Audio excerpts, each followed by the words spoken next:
Okay, I'd like to say hello to everybody, and I'm very happy to be back in touch with you to talk about plants again today. And I want to give my thanks to the pastor and to his wife for making the arrangements for this. Today, I plan to talk to you about how to propagate plants. What I really mean by that is how to produce plants, uh, actually from other plants, how to produce them. You might ask, why are you interested, or why do you want to make us interested in how to produce plants? Well, you may want to because you may just want to have the benefit of knowing how to do it.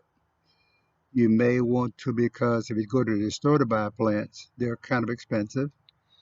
For example, I'm going to use azaleas today as an example.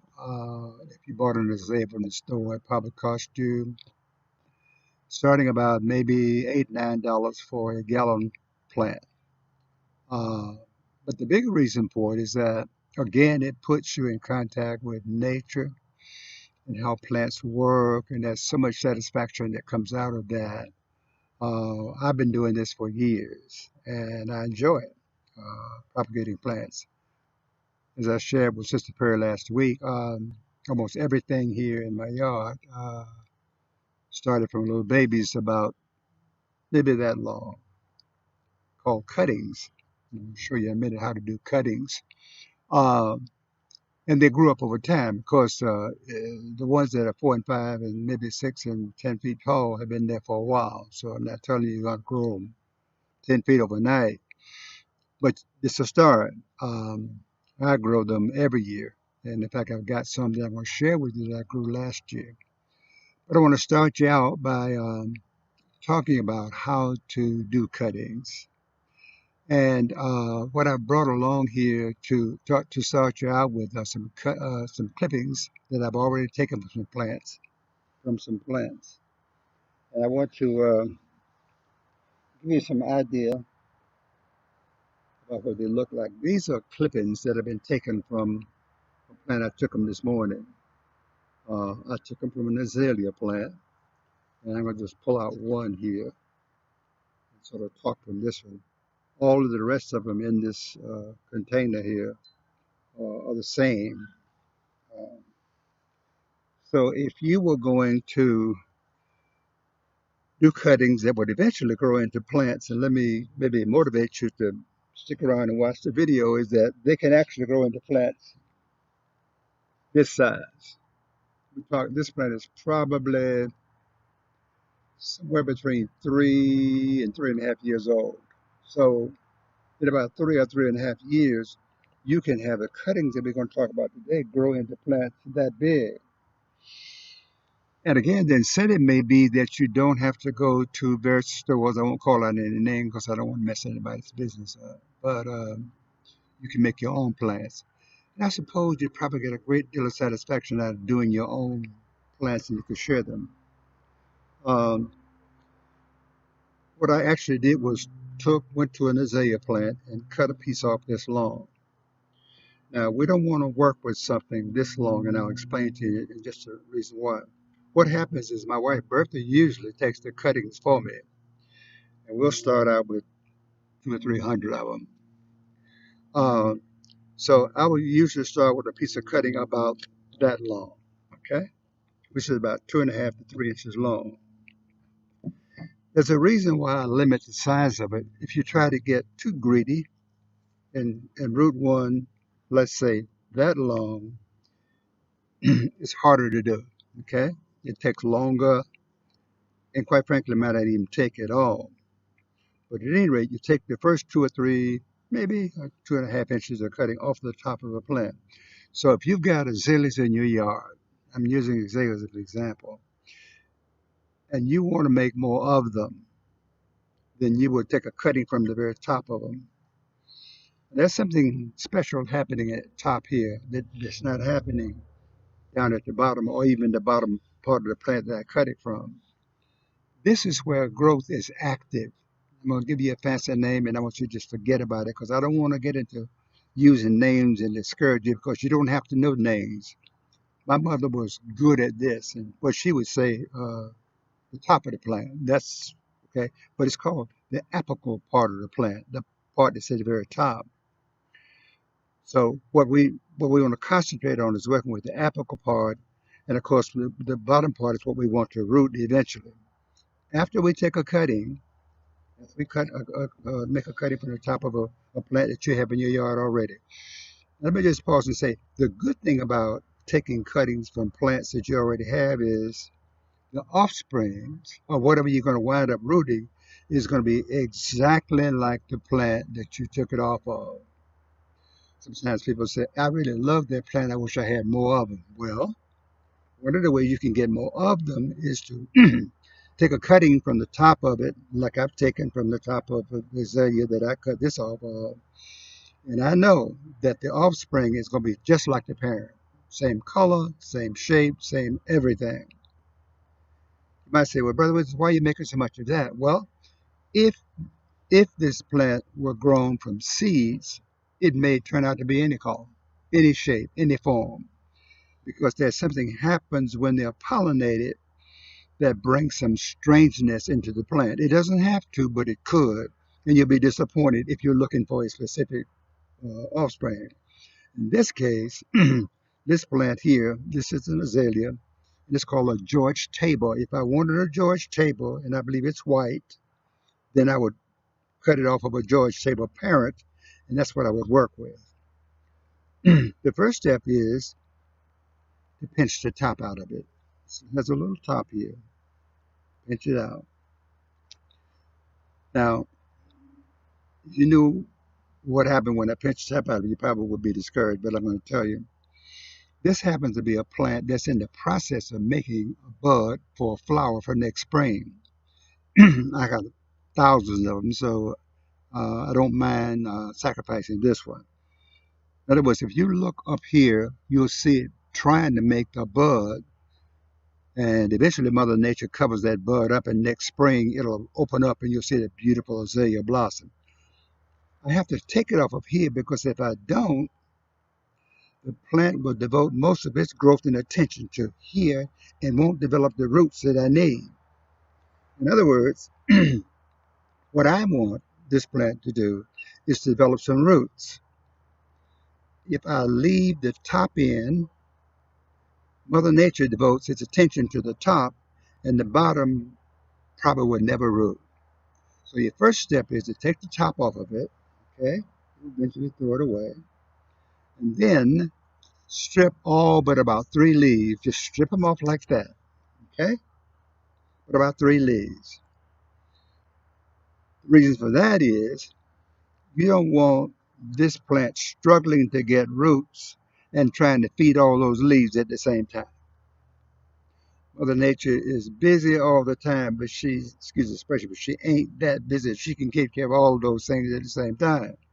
So what happens is that in order to give this thing a good chance of rooting, I strip the leaves away so they won't be forcing them to divide the energy here. I take the top out so that the Mother Nature won't be devoting its energy to the top. And what we wind up doing is concentrating on the root development of it. You might ask, Brother Williams, well, why are you leaving those leaves up there? Well, I'm leaving those leaves there because remember we talked about last week? Those leaves have chlorophyll in them. The chlorophyll in those leaves get together with the carbon dioxide from the air and the oxygen, and they make, remember we talked about last week, glucose. That's what the plant's food is, it's glucose. So what we want to make sure that we do is leave leaves so it can make glucose for, if we were talking about something we eat for us, but in this case we're not. But the plant has to be fed too. The roots, our efforts to get roots, it has to be fed too. So leaving the leaves there mainly does this. It produces food for the overall plant, and it produces food that might help the roots to develop. But at any rate, once I take the cutting, okay, we've already talked about that, and I want it about 2.5 to 3 inches long. We talked about that. Then we pinch the top out so that the Mother Nature won't devote all of her attention up here. If we didn't take the didn't take the top out, Mother Nature will be working hard to try to make a flower for next spring. We're sacrificing this plant, such that we're taking that off so that the plant won't get distracted. It will work on getting some roots, developing some roots. I'm going to show you some that have developed roots in just a second. Okay. Now, one other detail. Before we dip this into a hormone and put it in the sand here, it's very important how you cut the plant. Now, we could cut it in such a way that we cut it straight across and it would be a straight, flat cut. But the best way to cut it, and Bertha will, because she does all of this, the best way to cut it is to cut it at an angle on a slant. Let me give you a good example. I'm going to cut this stem here two different ways. This is just a stem I brought to show you. Okay, this is cut straight across. Okay, that would work if we root, but it would take longer. Okay, so what I want to show you is that there's a way to cut it at an angle. Watch this. At an angle like this, and notice what happens here when I cut it at an angle. I expose more of what is called the cambium layer. I expose more of what the part of the plant that actually does the rooting, because that is a larger surface area than that. Compare how much surface area it is here with how much is with that. That's a larger area. It gives the plant one more advantage or boost in rooting. So with my cutting here, instead of cutting it straight across like that, I'll cut it. Better do this with a carpet knife. I cut it at an angle, and you see how it looks now? And the benefit or the advantages of cutting it that way is that it exposes more of the surface area. That surface there is a lot bigger, larger, than if I cut it straight across. Okay, so let's trace our steps. We've taken the cutting from the mother plant, we brought it over, we cut it to the proper length, okay, 2 to 2.5 inches, or maybe 3 inches long.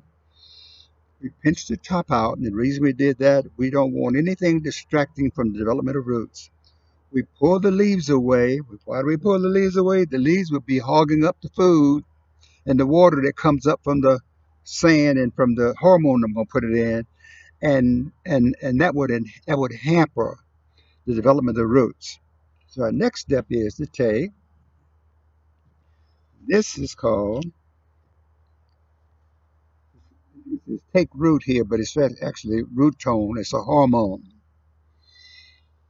Hormones in plants, just like hormones in our body, promote growth and other things in our bodies.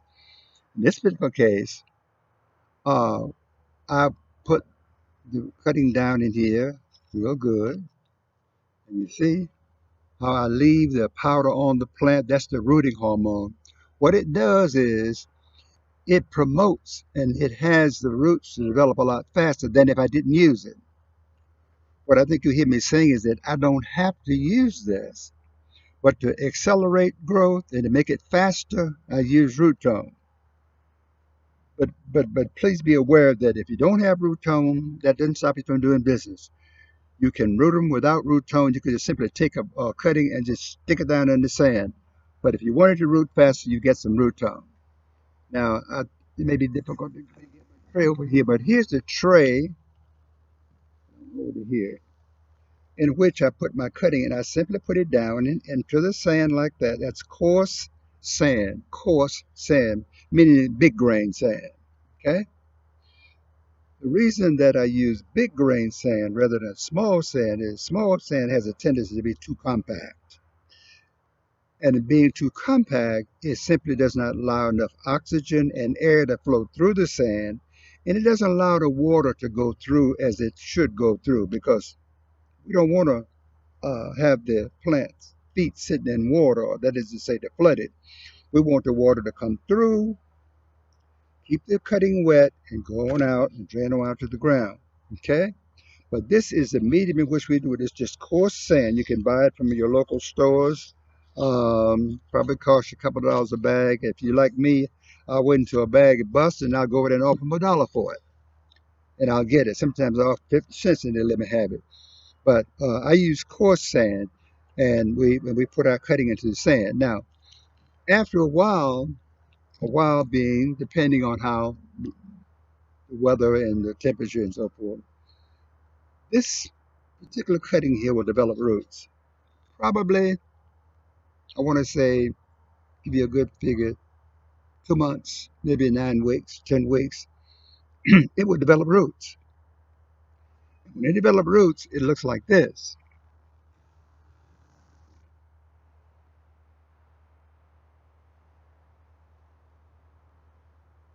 That's one that I just pulled out of the sand that I had here. I'm going to put the whole tray up. It's kind of large here, but I'll put the whole tray up.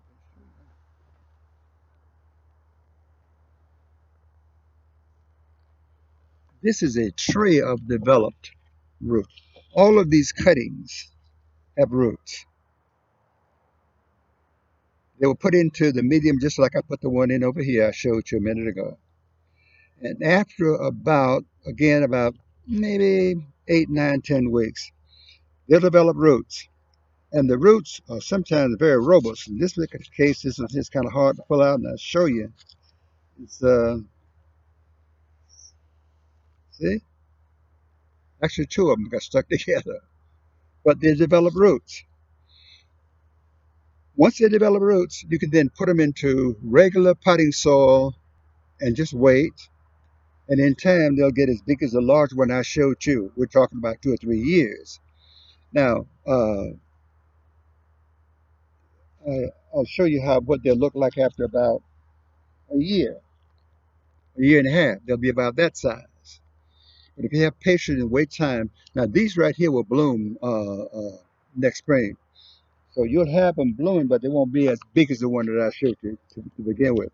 Now I have another evergreen over here that's rooted. Let's see if I can get it out. See? Did the same thing with it. Same steps that I took with your azalea plant. Cut the top out of it, shave the leaves back, put it in root tone, put it in sand, and look at the robust roots. In fact, you can see the roots real good. See? All the time, that's God and Mother Nature and light and everything working together. But look at how robust those roots are. They are not the same kind of roots as you were going to find at the azalea's roots are more, they're thinner. These roots, because they anchor a larger plant, they're going to be larger. Reverend Perry talked maybe 2 Sundays ago about how the roots of plants, how they anchor plants into the ground and that sort of thing.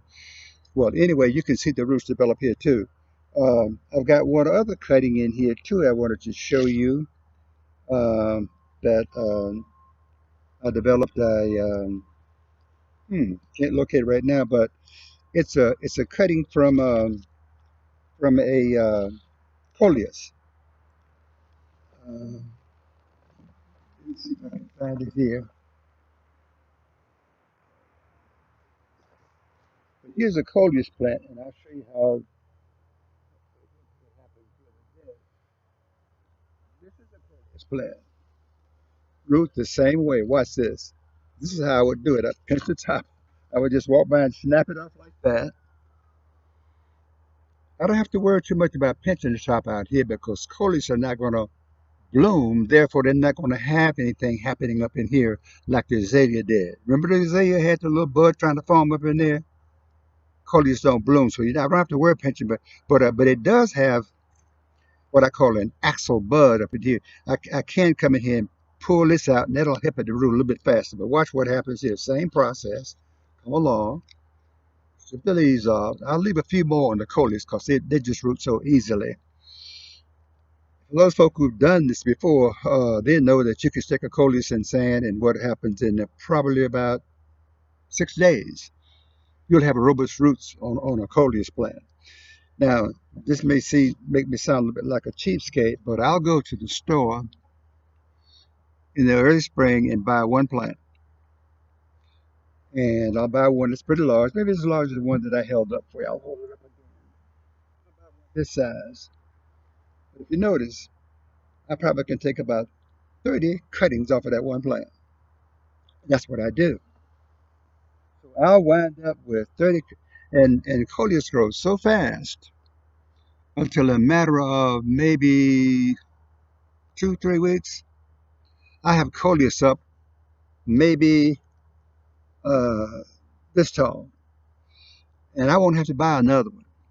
In fact, they'll keep multiplying, and as they multiply and get bigger, I'll take what used to be a cutting and is now a parent. I'll make more cuttings. So by the end of the year, I may have as many as 100 coleus out of one plant that I paid maybe $4 or $5 for.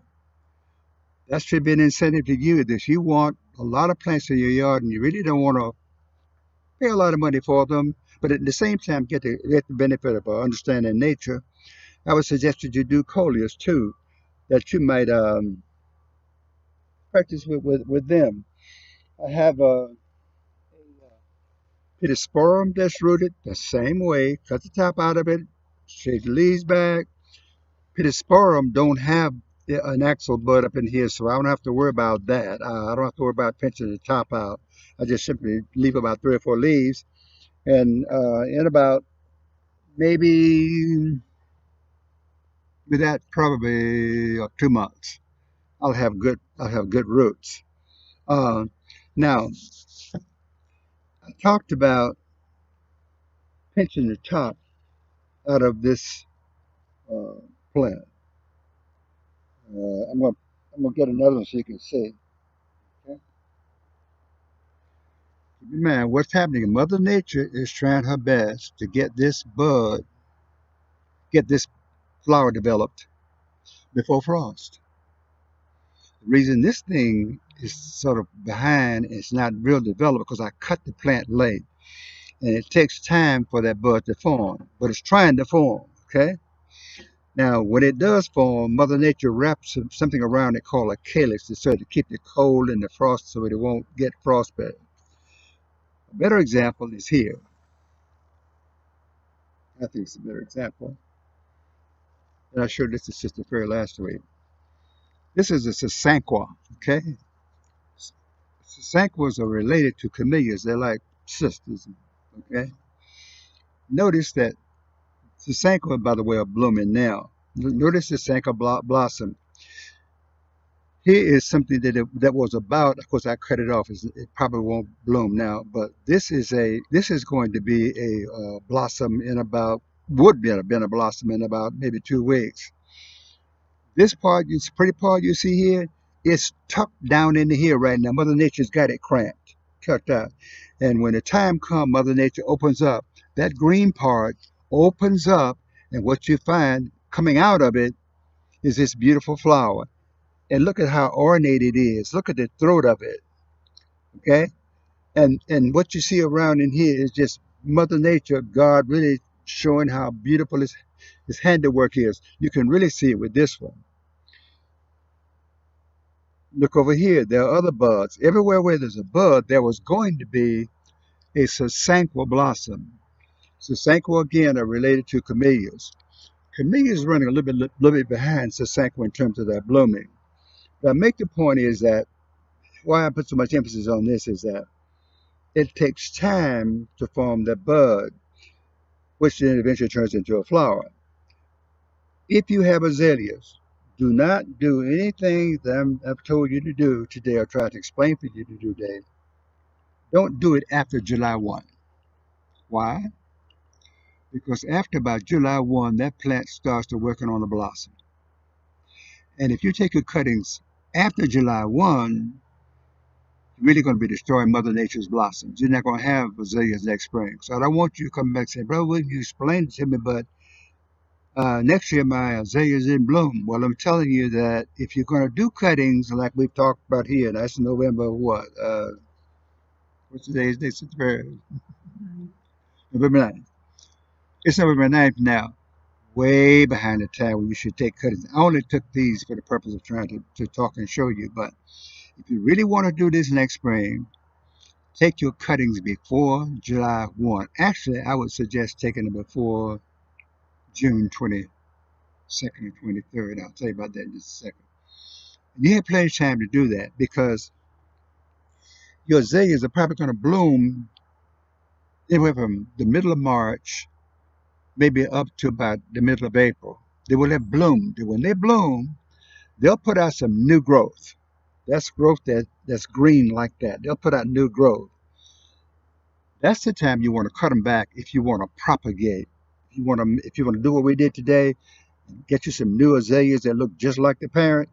You want to do it, but you want to do it before. Let's just pin the date down before June 22nd. Okay? Let me tell you why. June 22nd is a day when, believe it or not, we may not recognize because our eyes are not that sensitive. The plants know better. Daylight hours start to shorten. You might say, well, boy, that seems strange to me. July 4th, everything's so bright. It's just bright, but the daylight hours have begun to shorten effective June 21st because the sun gets in a different position with respect to the earth. And I want to get in that's too teachy right now, but trust me that the daylight hours shorten. And as they begin to shorten, this plant is very smart, as all the plants are. They begin to pick up on that fact that they're shortening, and they hurry to make their little blossoms, and they start to make them. And so when you see up in here, this one's been working on itself probably for a couple of months because I cut it back at the wrong time. But if you got to an azalea plant that you didn't cut back, I want you to go out in your yard and look tomorrow. You'll find up on the tip of it, you'll see an embryo forming. And in most cases, it will have formed to the point where Mother Nature would have wrapped it up in something called a calyx so frost won't bother it. And when the frost is gone next year, listen again how beautiful God's work is. When the frost is gone, and God and nature knows it better than anybody, that particular thing that wrapped the plant up called the calyx, it sort of opens up a little bit and allows the blossom to come out. Just like with this Sasanko here that I showed you a minute ago. Mother Nature opens up and it blossoms out too before the real cold, hard frost comes. Now, let me summarize here, but before I do, something I talked to you about last week, I want to show you. And I was telling you about how active the deer were in coming in and eating up my hostas. Well, not my hostas, but anybody's hostas. They would eat up because they liked the taste of them. Okay, I protected this one because I hid this one. Okay, so they didn't get to this one. So you see how pretty it is, and it'll come back next year. Even the ones that they ate, they'll come back. But let me show you one that they got to and that they ate, and to show you how devastating it is.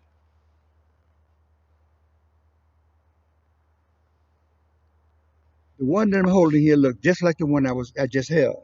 Let me hold it up again. This one looked for a long time just like that one, but the deer got to this one. And look how it ate it back. It ate it back to the very stem. You don't see anything that looks like the leaf on there uh, at all. Here's an example of how picky they are, how they pick down the menu. Now here is a salvia, coleus here. Look, they didn't bother their coleus. They love the taste of that hosta leaf. And look how they just ate it back. Now they'll come back next year, and the hostas next year, actually, when they come back, they'll be bigger than that one, and they'll be real big. So trimming them back, yeah, sometimes stimulates growth. The only bad thing about it is that it takes away from the beauty of the plant when it happens. So if you have plants in your yard and you're missing some of them because something has been up there, you know that it could very well be a deer. Um, Let me summarize here. Um, Again, one more thing before I summarize. Reverend Perry preached about trees dropping their leaves about maybe two sermons ago, maybe three. And you see this, it's beautiful. This looks kind of bad because sturdy, but you see, that used to be a green leaf. It used to appear green anyway. It doesn't appear green now. It appears orange or brown. It started out last spring when those trees that had shed their leaves the year before, when they put the leaves back on last spring, they were green and pretty. But as the daylight hours began to get cooler like it is now, what happens is the chlorophyll that was in that leaf, it stops producing. Okay? And as it stops producing, it no longer masks or hides the beautiful orange and brown colors. The orange and brown colors take a back seat. I can use that term. They take a back seat to the beautiful green that you see in the spring and in the summer.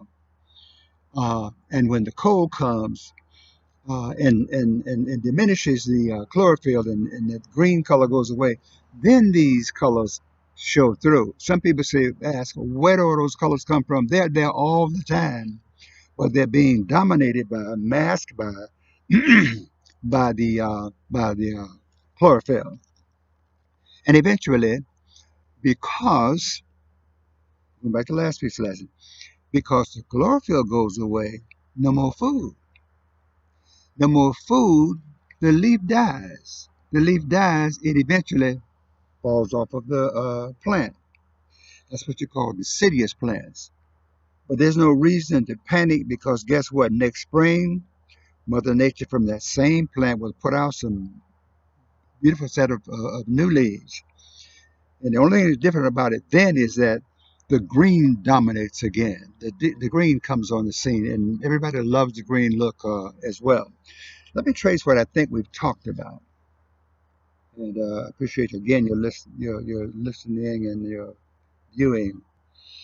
We talked today about propagating plants. By propagating, we mean producing plants from other plants. And we said there are a couple of reasons why we do that. We want to propagate them because we just love the exercise of working with nature to do it. We get enjoyment out of it. I do. We sometimes propagate them because we would rather make our own rather than go to the expense of buying them. Another reason we propagate them because if we want the baby plant to be just like the mother plant, then we need to take it from the mother plant and propagate it in the fashion that we talked about. That's called vegetative propagation. We take a tip from a plant, put it in the sand that we talked about. It'll be just like the mother or the parent plant was. And the way we do it is we take the tip of the plant, again, I'll tip off the very top. We cut it to about 3 inches. We pinch the top out of it because we don't want the growth to be anywhere but near this to make this root develop. We take the leaves away from it, all of them but about 3. We cut it. And now, if we didn't cut it on a slant, it would still root, but it just takes longer, okay? But I suggest to you that we cut it on a slant again. I'll take you through that process again because it exposes more of the cambium layer of the plant. We could then just put it right down into some coarse sand. We don't have to put it in root tone. But if you, like I am, I want it to build up faster, what I do is put it in some root tone and then place it in my tray here. And I'm not going to water it now, but I'm going to show you how I water it. Whoops. I'll actually water it. Okay, I'm not going to water because the card table may get messed up. But you water it. Now, here's a responsibility you have. Think about it. Let's think about a mother with a brand new baby. You've taken that plant away from its mother. You got to treat it almost like the mother would treat a baby. That plant no longer has access to nutrients and water because you've taken it away from the mother plant. So you have to take over and be the parent for that plant. And by being the parent, I mean keeping it watered, keeping it in a place where it can have safeguard, keep it in a place where it doesn't get too much sun. We don't want to leave it out in the sun for sure. Find a place that's in the shade that gets a little bit of morning sun. And then I'll promise you, if you do all of these things, in about 6 or 8 weeks for sure, they take root. I wouldn't rush the process ever. And when I take it out of the medium, when I take something out that looks like that, I would put it into a small pot. And after about a year or so, it look like this. Then give it maybe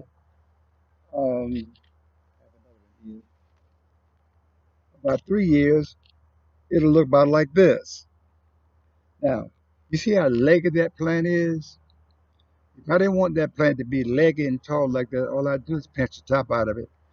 Because when you pinch the top out of it, you redirect the growth. It's like you force the plant to grow in a different direction. Um, I hope that this has been instructive. And there's no better satisfaction that could have than to have somebody come up to me a couple of years from now and say, I saw your session on plant propagation, and Sister Perry was kind enough to come and set it up for you. You did it. You showed us how to do it. And lo and behold, let me show you some plants that I've grown. And let me tell you something, there's nothing can make my heart any happier than to have you do that. Why? Not just because you'll save money from not having to buy yourself, but you will have involved yourself into the process of nature in a way that you don't have to convince me. I will believe you that you have been gratified by how God handiworks works. So we'll close this session, and I want to thank you again for looking in and listening in, and I'll see you next time. Good propagation. Thank you.